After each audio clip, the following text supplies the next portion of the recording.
just celebrated my birthday and I got a lot of books. Like, a lot of books. Like, lots. A lot of books.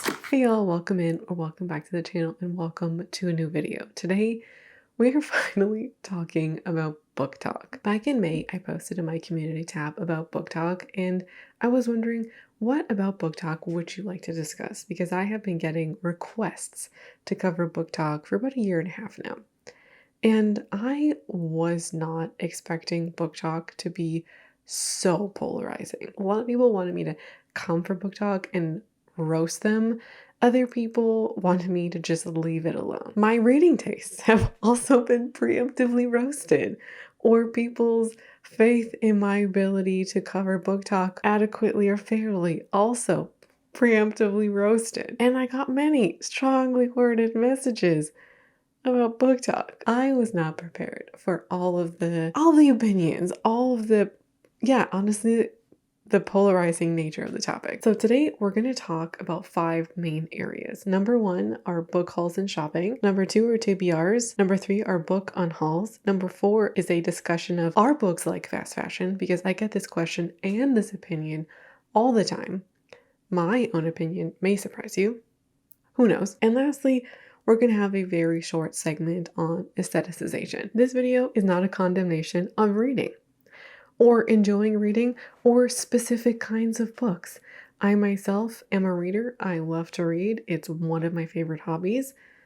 And I firmly believe that life is better because I get to read. I genuinely want you to read, and I wish that more people had a joy for reading. And BookTok, which I want to say right off the bat, is not inherently positive or negative. BookTok can help people discover new books and engage with beautiful community. But like a lot of things, and like other hobbies, not just reading, the knife cuts the other way as well. BookTok is a mixed bag, and we'll talk about that mixed bag today. Let's get into it in the first part of the video where we talk about shopping and hauls. This one is where we're going to watch the majority of the TikTok. So let's get into the first one. You're not in a reading slump, you just have to go book shopping. And I'm gonna go with you, so let's go.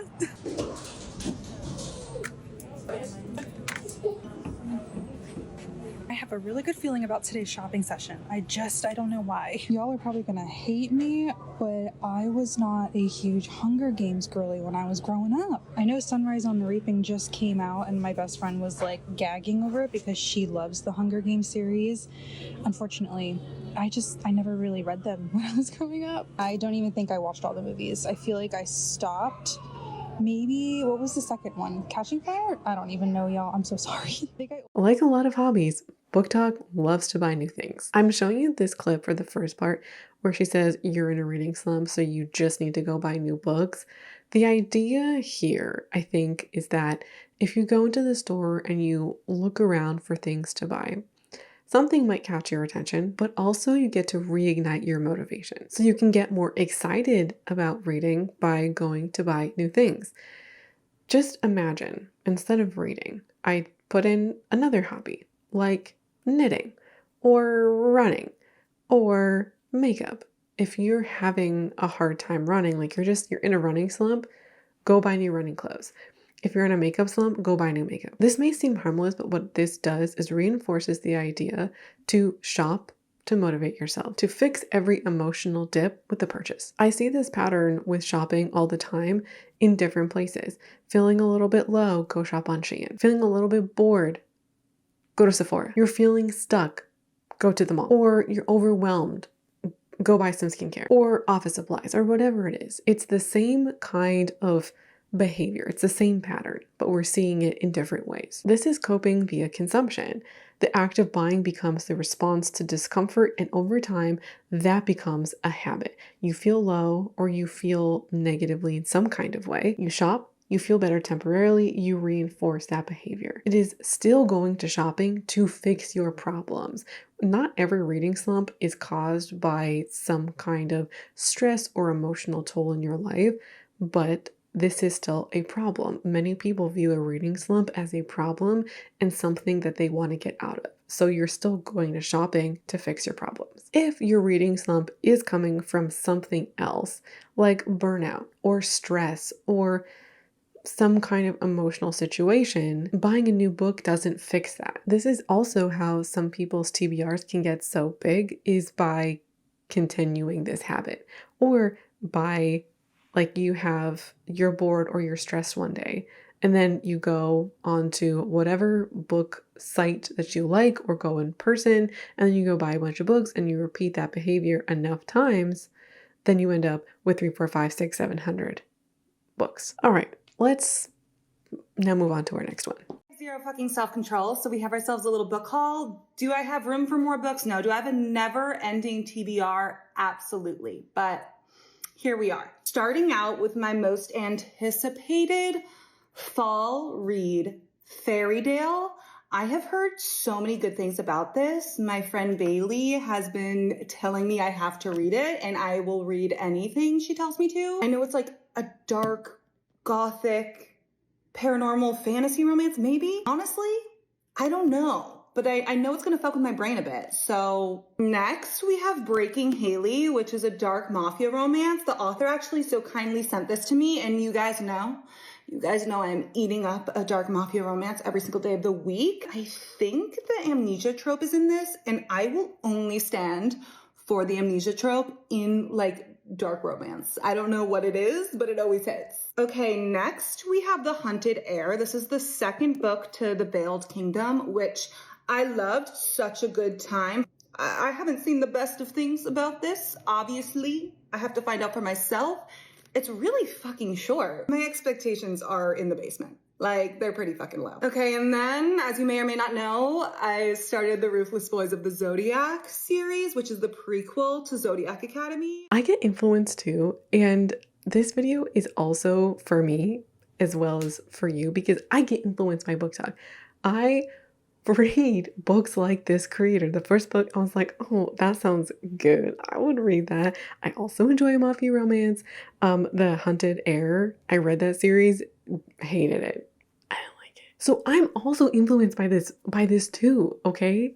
It's not just y'all, because I do love reading, and I'm getting ahead of myself here, but a lot of people, like, they're reading independent and small authors, which are not easily accessible, like, at the library. So your ways to engage with these books are to buy them from like Barnes and Noble or wherever you buy books, if that's available, or buy them on like an e-store or sometimes an author's website, depending on the author. So yeah, I can say all I want, go to the library. Go to the library. Go support your local library. But I understand that not everything is available at the library. So when we're hauling these books, when we're doing regular haul after regular haul, and we're saying things like, I have zero fucking self-control, we also have the capacity to influence other people. Okay, so she says, she opens the TikTok by saying that I have zero self-control. You know, she bought more books. She has no business buying more books. She has no space or room for these books, but like she bought them anyway. The phrase like, I have no self-control or I have a problem, it's kind of said humorously, you know, winky, winky, ha ha ha. I enjoy her. I enjoy her approach and her vibe. But there's also a little bit of attempted relatability. Like, haha, look at me, I'm doing the thing I said I wouldn't do. Saying you have no self-control is like a preemptive defense. I did something and I know I shouldn't have done it, and now I'm laughing with you, so we're all good. And again, this doesn't just show up on BookTok. This shows up in so many niches. If you're a regular viewer of this channel, you've heard this phrase and phrases like this before in all different kinds of hauls. You don't get a pass just because it's books. Influence is still influence. And it's not just one influencer, it's the cumulative effect of all of the influencers and all of the content that we watch, and the consistent buying of more things, consistently hauling things, because these are influencers and content creators, not all influencers, content creators who lead different lives than regular people. Do you get sent arcs? Probably not. And while she may be buying books from independent authors, which is great, that doesn't negate overconsumption or putting more things in people's TBRs, putting more books in front of people, more things to want, more things to buy, continuously hauling more stuff. In the book world, overconsumption and shopping is turned into content like every other niche. It also can create a feedback loop. The more somebody posts shopping like like this, or unhinged shopping, I'm not calling this unhinged, unhinged shopping, I shouldn't buy it content, the more engagement that they get. And the constant buying of things that you shouldn't have, just generally across the board, across content, across creators, across niches, blurs the line between like relatability and irresponsibility. Saying I have no self-control can soften what would otherwise or could otherwise be financially harmful behavior or emotionally harmful behavior. We don't know if this creator can afford it. Let's assume that she can. Can you? And buying things because you have no self-control as a real thing, like that's not a good behavior to emulate. And then saying, oh, I was joking, is a way to brush off criticism. It diffuses accountability for the creator and for the viewer by saying that it's just humor, it's just for fun. We can enjoy something deeply while still saying, I don't need more. I won't buy more right now. And if you truly cannot stop, you cannot stop yourself from buying more things, whether that's books or knitting supplies, that may be indicative of a problem. If you hear creators saying, I just can't stop, I couldn't help it, you may start to see your own urges through the same lens and normalize that. It's a form of behavior modeling for people trying to reduce their spending or trying to engage with their hobby in a responsible manner, whatever that means to them or to you. Hearing, I have no self-control, I couldn't help it, I was weak, whatever it is, over and over again creates friction. It introduces or maintains the idea that reduction equals deprivation and indulgence is fun and freedom. This can, erode people's resolve, but that aside, it creates or perpetuates the idea that mindful consumption, buying fewer things or setting budgets, that's just two examples, is joyless or abnormal. Like, why would you want to do that? Not buying stuff, that's not a punishment. And we can set boundaries with our reading, with our consumption. I'm not saying buy no books ever. That's not what I'm saying. We're gonna watch another haul. Okay, you know how I think I said we're not buying a lot of books until I finish my physical TBR? That rule is officially banned. Let's do a book haul. But we have not done a book haul in so long, so I think it's only right. Okay, let's start off with the books that I bought. We have Pucking Sweet, which is the second book of Pucking Around. And I ate that shit up. I don't know if this is a white shoes like the other one, but I hope it is. The Boyfriend by Frida McFadden. Before I bought this book, I saw so many good reviews. As soon as I bought it, all I see is people shitting on it. So now I'm scared. Now, this is an interesting one. Let me explain, okay?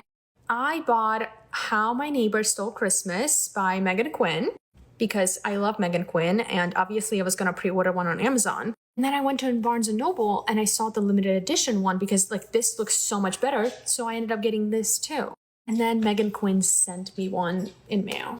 And that's how we got here. I don't want to talk about it, okay? Then I got the limited edition Light Lark. I unboxed it in a separate video if you want to see that. Now moving on to book PR. We have Spectacular, which is a Carvel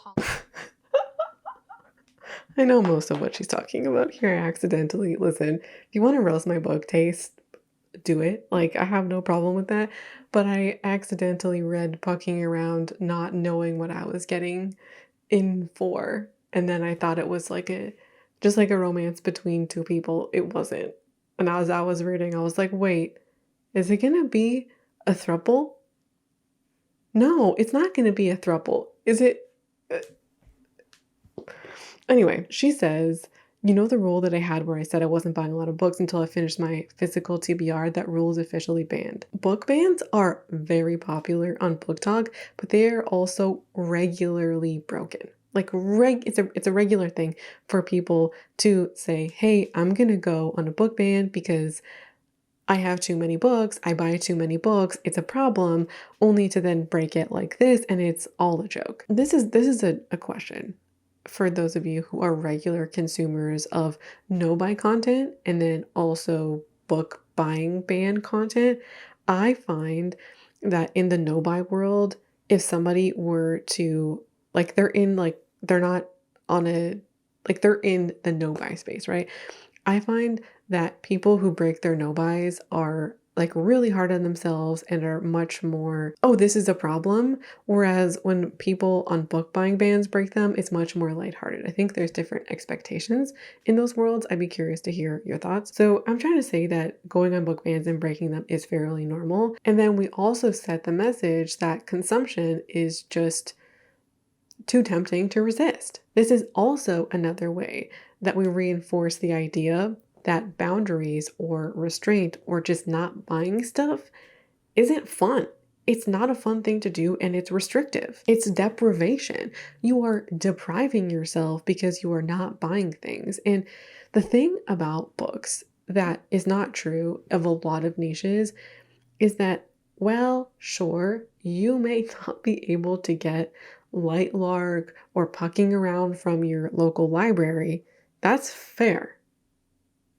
But you can still engage with reading and books for free. Okay, last one. I'm trying to reduce my screen time and get back into reading, so I spent nearly £200 on 40 books, so here's a massive book haul. In my defence, I recently bought a bookshelf for my room and I really need to fill it, so this is my excuse. And I mean, there's definitely worse things to be spending my money on. It's a mixture of really well-known BookTok ones and then also some that I've just picked up from Waterstones and the shops and stuff like that, so I'm really excited to give you a haul. Honestly, it took me so long to stack these all up. Okay, right, I'm going to start out with series because I feel like that's the easiest place to start. So guys, I do have a heat rash on my neck right now, so please ignore that. Also guys, I've never really been that much of a reader, so if I get anything wrong in this video, then let me know and I'm sorry. Okay, so the first series I got is the Chestnut Springs one, and this is the Elsie Silver one. And then it has Flawless, Heartless, Reckless, Powerless, and Hopeless. Each book's, it's like in a series, but I don't think they're like related. I think they're just in, I don't even know, I think they're the same area maybe, because I've heard so many good things about this series, and I think a few of them are based like on a ranch, like a horse ranch, and obviously I'm a raging horse girl, so I'm very excited. I literally went through a phase in like year 7 where I just read horse books, like when I it was actually awful. Anyways, this is the first series. I'm really excited to read this one. I think I might start this one next because I just finished the Knock 'em Out series. Okay, another famous BookTok one. This is the Twisted series. Again, so many people have said so many good things about this one, and I don't know which one's the first one. I need to like re-look up the order. And I'm not sure if they're all like linked together or it even really matters about the reading order, because I know with the Knock 'em Out series, like the things we left behind, things we never go over, that series, you could read them alone, but they worked better reading them in order, and I read them in order, and I feel like it does make a lot more sense. So I need to actually see if it like really does matter about the order. I've heard a lot of people say that these are quite good if you're not like really into reading, because they're quite like easy to read and like you don't want to put them down, which I definitely need, because I just get to the point where I'm reading and I just give up and I just go on my phone, and I don't need, like, that's not what I want. So I'm hoping this is good. Okay, I actually bought these a few months ago, but I bought the Bridgerton book series. I've already read the first one about like a year ago. I don't really know what the theme is, because I think for the other ones it's very like romance ones. I don't know whether, but I just didn't know whether I'd like the style of writing or even the book. So I'm going to read this first, and if I like it, I'm going to buy the rest of the series. And I think this is part of the series, or maybe there's another one. But yeah, I'm actually really excited to read these. Again, I bought these to kind of like branch out what I'm reading, and I feel like I will, because literally everyone, like, I don't think I've seen a bad review of either of these, so I'm really excited. Okay, I should have included this in the series, but I also got Mile High and Caught Up. I know that there's a third one of the series as well. She says, trying to reduce my screen time, so I spent 200 quid on books. She bought 40 books. She also says, in my defense, I recently bought a bookshelf and I'm trying to fill it, so I really need to fill it. There's worse things I could be spending my money on. This video has 2 million views. Like, if you don't read, you don't need to buy a bookshelf to then fill it with books. That's not how it has to be. Some of these are gettable from the library, that's for sure.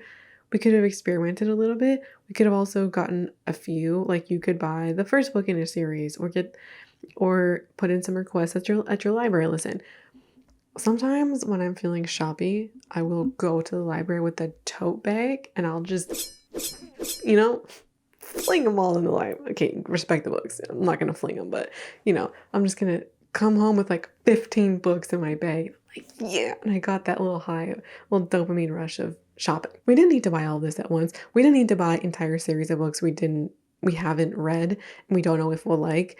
I do get the logic of buying things together, but I really feel like we're doing justifying here. And also I think that there was probably pleasure and excitement involved in buying all of this stuff and buying such large quantities at one time. There are worse things I could be spending my argument. That is a justification, because that argument can be used to justify anything in spending insane amounts of money. Or I could be like, oh, I spent $1,000 at Sephora. There are worse things I could have bought. I could have bought drugs with it or whatever, like something being better than something else doesn't actually mean it has no harm. And the larger message here is that liking a hobby, having a hobby, being excited about something doesn't mean we need to go from 0 to 40. I was speaking last week about the TJ Maxx purses, the beaded bags, and I mentioned in that video that it is a hallmark of like internet culture of people getting a new hobby, liking something, might not be a hobby, and being excited about it. And the way we express our excitement is by buying all of the things. That is what's happening here. That's what happens to new readers. I should say that can happen. The last thing we talk about in this section is the Barnes & Noble book challenge. If you're not familiar with this is when typically like there's a couple, sometimes friends do it, where the person who's doing the challenge, usually on their birthday, they get a certain amount of time to browse and then a certain amount of time to buy. So it's typically like 3 minutes to browse or 5 minutes to browse and then 2 or 3 minutes to buy. There are typically no rules, no budgets, and no quantity. You can buy literally whatever you want. And on the surface, it does seem kind of sweet and thoughtful. You know that your partner or your friend likes books and it's a fun thing to do. Most people don't just get to shop without a budget or without restraint. But it's also like it is staged for TikTok, so remember that. And then it's all about the quantity. People want to know, how many did you get? How many did she get? This isn't about reading. This has very little to do with reading. This has everything to do with shopping because it's about the quantity. The fun in this challenge doesn't come from picking books you like or browsing titles that excite you. The fun in this challenge, what makes this exciting, is the excess, the rush of grabbing stuff, the high or the pleasure of shopping without restraints. This is a performance in indulgence. Content like this can reframe overconsumption as a celebration, as just a thoughtful and nice thing to do. It turns overconsumption into a thoughtful gesture or a spectacle of grabbing as much as possible. And the message, even if it's unspoken, I think is pretty clear. Buy as much as possible. More is more. More is better. But when reading gets tied to consumption like this, it does not celebrate a love of reading. It celebrates a love of owning or a love of shopping, of acquiring. And I don't think a lot of people are recreating this at home, or what I mean by our non-influencers or non-TikTokers. I don't really think that's happening, but that's not the only capacity this has to influence. We can feel shitty about our relationships or our lives. I don't get to do this. I would never get to do this. I don't have a partner. I don't have the kind of money to do this. There can be jealousy and FOMO in it, and compare and despair. But it also has other effects, like how we associate the joy or love of reading. It still reinforces that shopping is perhaps the most fun part of the hobby. And then we can get into the mess of you deserve it, which is very complicated. And you are not unworthy or not special because this hasn't happened for you.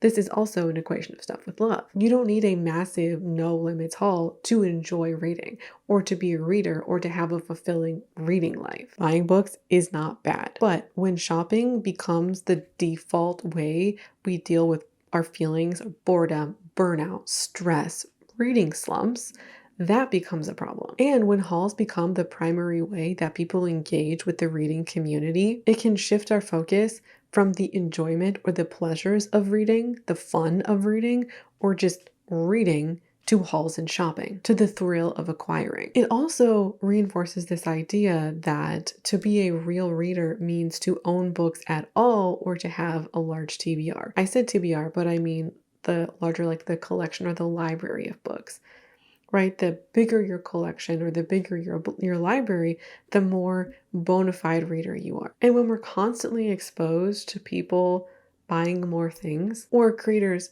who turn every mood or emotion or milestone or discomfort into a reason to shop, whether it's a birthday, reading slump, bad day, it becomes normal to associate any of those things or feelings or emotions or circumstance with shopping, which can be a harmful cycle, and it can perpetuate or reinforce this in viewers, and it can be difficult to see an alternative or a way outside of that. So no, going to the bookstore because you're in a reading slump won't in and of itself destroy your life. But if it is part of a larger habit, it's worth pausing and reflecting on. I don't know who's going to see this video, if it's going to be mainly my audience or if there's going to be new eyes on here, but I am somebody who struggled with emotional shopping and was a shopping addict for many years. I went to all kinds of things, including books, to deal with my emotions and to deal with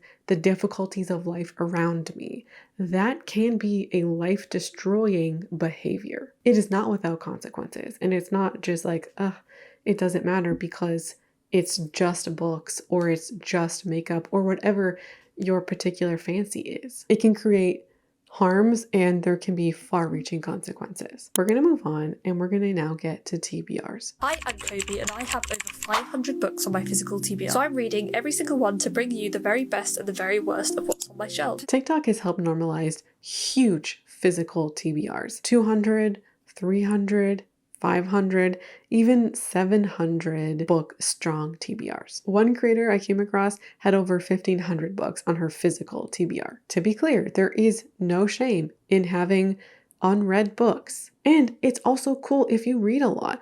A lot of book talkers whose job it is to be a book talker get through more books than the average person. Like, it's entirely normal for book talkers to read over 100 books a year. The problem isn't that people have TBRs or unread books. The problem is the scale and the normalization of ginormous TBRs. It's a problem because of how people acquire books. Sometimes it's, PR or ARCs, which is fine. Well, it's fine for the creator, but it can also be some of the shopping habits that we talked about earlier.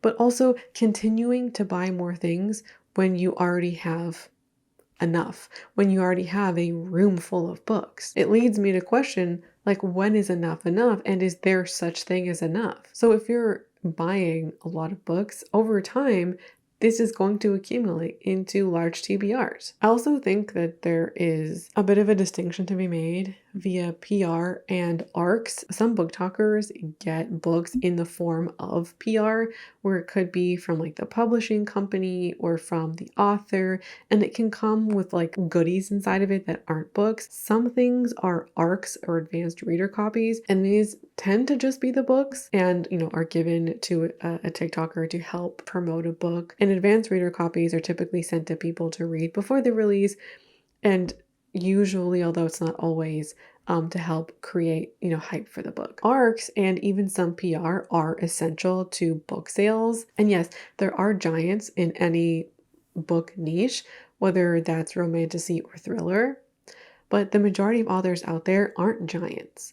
They are small or independent authors or up-and-coming authors, and I think people might be surprised at the kind of money that authors make selling books, even some popular ones. What I mean to say is that there aren't a lot of authors out there making hundreds of thousands or millions of dollars a year. And it's through social media and it's through PR and it's through ARCs that, in part anyway, that small authors or that authors can get discovered. For creators, owning books is part of the job, some of which they buy, some of which they don't. And I think that PR and ARCs are a little bit different than fashion in this respect, or I guess I should say the PR element is different than in other industries. So book talkers read new releases or read favorites, they make videos on them, they share reviews, they make themed content, like summer reads as an example. Book reviews and content is still influence, and it is part of BookTok,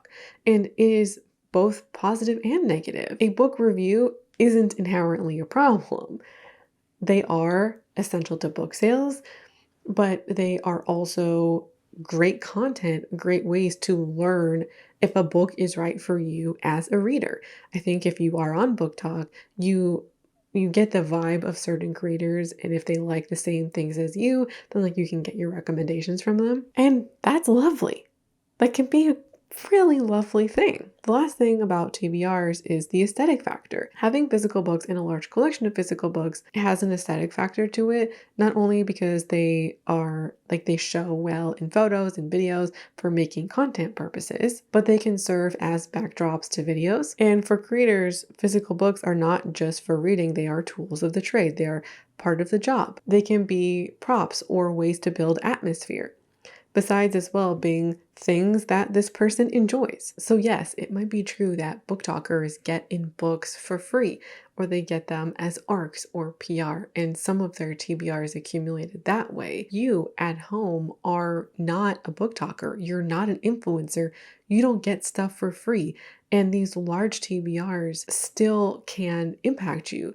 Influencer behavior, booktalker behavior can still impact the viewers. And this is one thing that is worth talking about time and time again, because I've seen recently some booktalkers who have been critiqued or criticized for their hauls or their accumulation of stuff and even their TBRs, and they clap back because it's like, you should get a life. Like, why are you so concerned with what I'm doing? Or reading is a good thing, or coloring is a good thing. Like, just leave us alone, or it's not harming anybody. But what I feel like is missing is accountability. You may be able to afford to shop the way you shop, or you may be getting stuff in PR, but we are still normalizing behavior. We're still normalizing large collections of things and behavior that your audience would have to pay in order to get anything similar. And personal financial choices or personal consuming behaviors are no longer personal the minute you show them online. Influencers have the capacity to influence the moment they turn on their camera and make their content public. Now, even when an influencer may be attempting to take accountability or whatever the case may be, they still don't know how their audience is going to arrive at their content.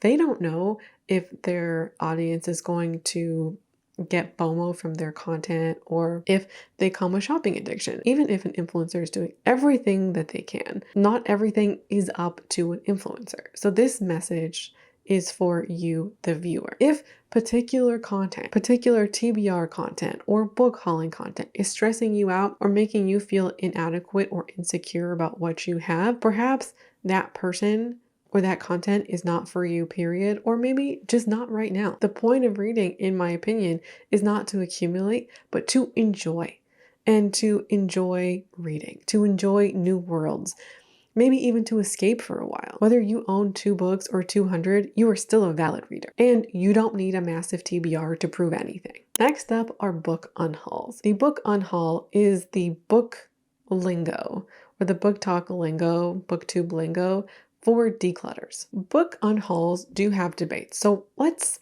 look at both sides. Why do people unhaul books and defend it? I'm getting rid of my books. I can't live like this. I'm realizing I get attached to things too easily, so I need to get rid of the stuff that I just didn't like. And stuff that I just know I won't read because other people will and I'd rather it go to a better home.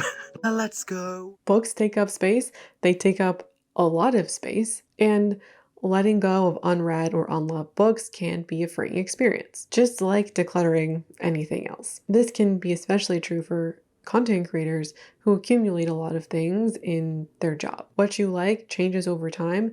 Maybe as you age and you want, like, you're in new stages of life, you want books to meet that, but also just preferences change. So people unhaul books to make room for things that match their current preference or get rid of things that is no longer to their preference. Next up are DNFs. Not every book hits.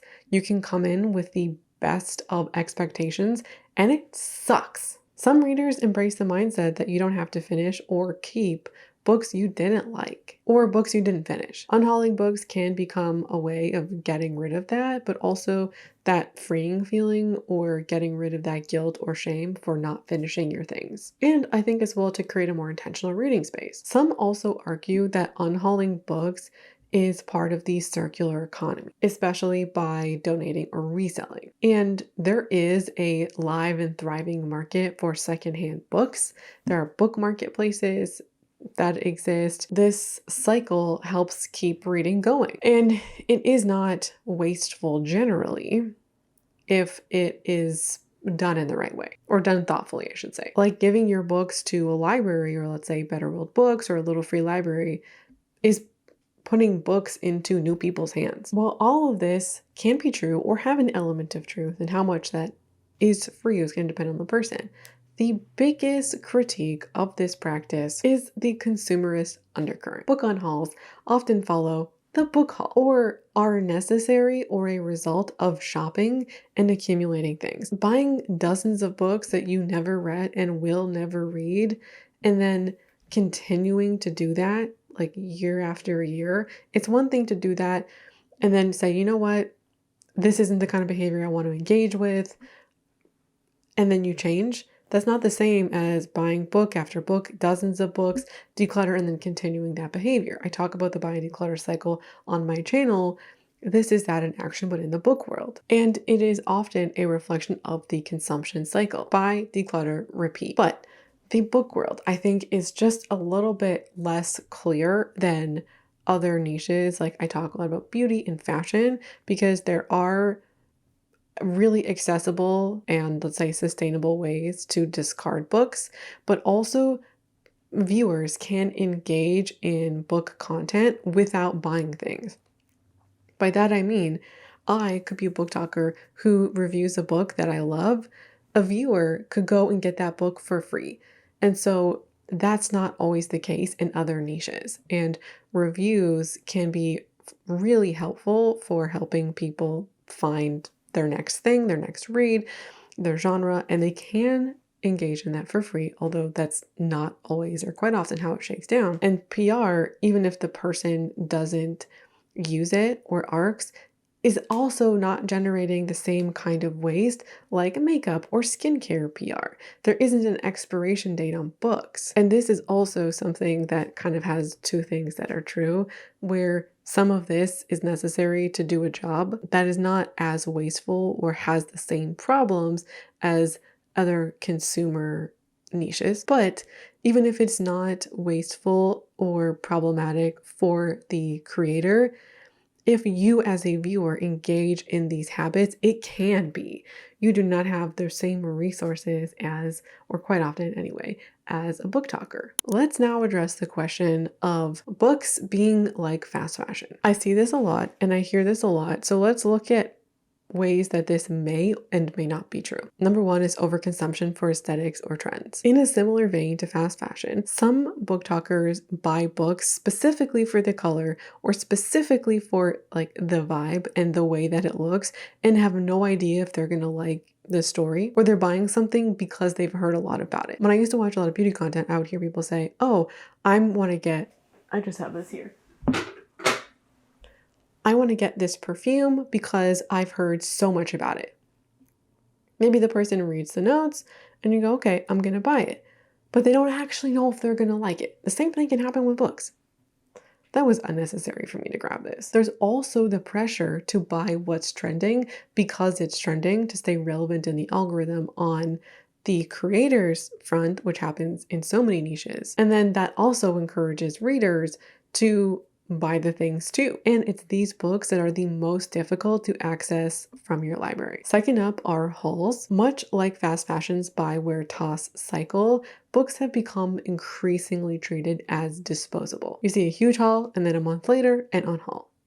People buying things again because of a love of shopping, because of, going to shopping for emotional needs and shopping being embedded within the book community like all other communities. So you go to shopping to fulfill emotional needs or because you enjoy it and because of the pleasure.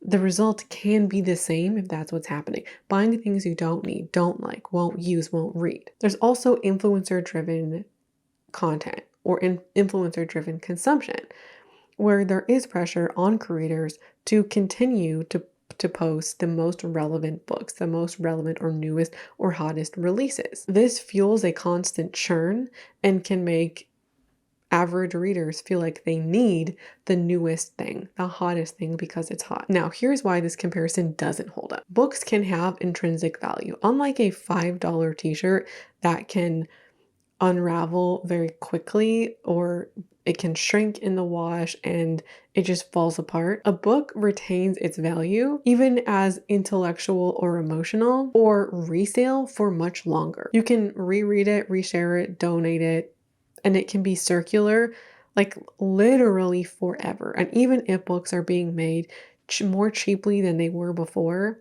it's still not in the same capacity as fashion, like the cheapest fast fashion. The fast fashion industry has a massive carbon footprint and waste problem in a scale that like the book world just doesn't touch. Well, yes, book printing does have an environmental footprint. It's overall far less and also far less exploitative. And there are digital versions of books, and there is a huge digital market where nothing needs to be printed, which just can't exist with clothing. And then number 3, books are circular. When books are unhauled responsibly, they contribute to a circular economy, or a circular economy of reading, I should say. Whereas fast fashion quite often ends up in landfills or incinerated. Yes, books can be disposed of improperly, but that is usually coming from like retail stores and not individual homes. There are also arguments about like intellectual property. Books can be removed from circulation so quickly. Books can be banned. And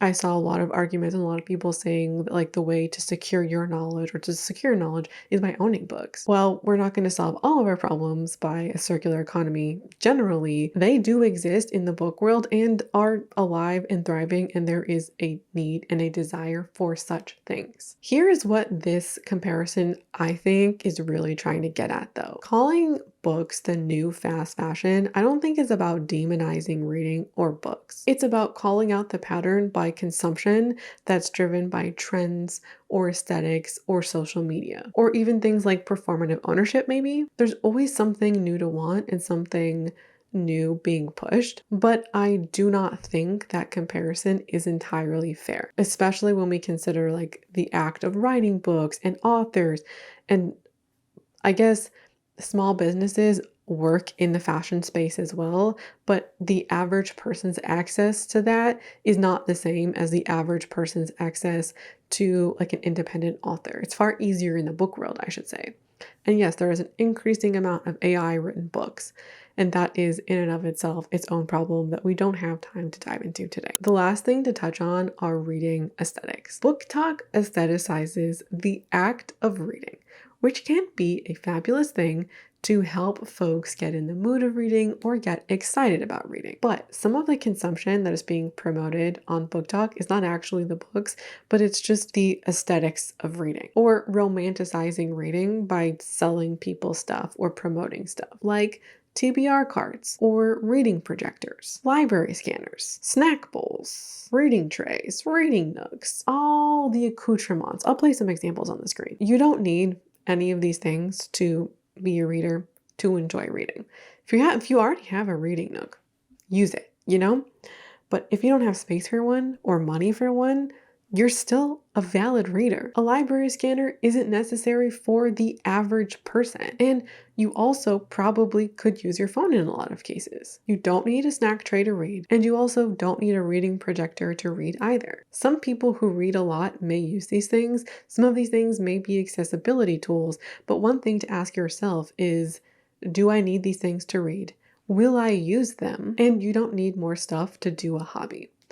The reason why I'm talking about aestheticizing reading is because some people get so caught up in the aesthetics of it all because they want to look like a reader or feel like a reader more than the reading itself.